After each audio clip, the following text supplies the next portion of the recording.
Je suis physicien et je travaille sur l'utilisation des ondes, ultrasonores en particulier, pour aller faire de l'imagerie et de la thérapie médicale.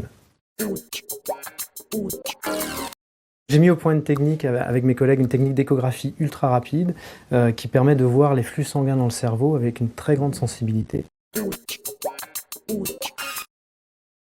Pour voir l'activation du cerveau, généralement on utilise l'IRM fonctionnel.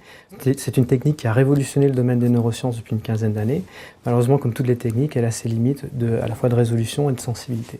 À l'aide de notre technique d'échographie ultra rapide, on a été capable d'avoir beaucoup plus de sensibilité et de voir ces tout petits flux sanguins. Et donc commencer à voir apparaître une activité fonctionnelle par ultrason.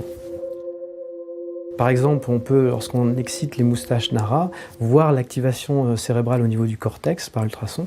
Pour faire la même chose en IRM, il va falloir répéter la stimulation plusieurs fois pour arriver au même niveau de sensibilité.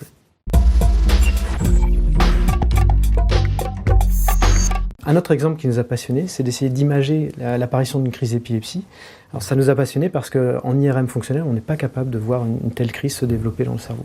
Donc on a déclenché les crises d'épilepsie sur les rongeurs et on a été capable par notre technique de suivre la propagation de cette crise dans à peu près tout le cerveau. Alors les premières fois qu'on a montré ces images à des cliniciens, ils étaient vraiment impressionnés et aucun d'eux ne s'imaginait qu'on pouvait faire ça par ultrason.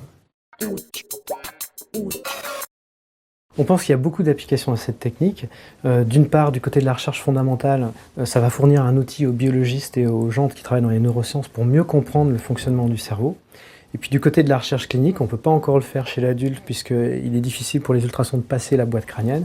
Par contre, on peut déjà utiliser cette technique d'imagerie fonctionnelle sur le nouveau-né en imageant par la fontanelle.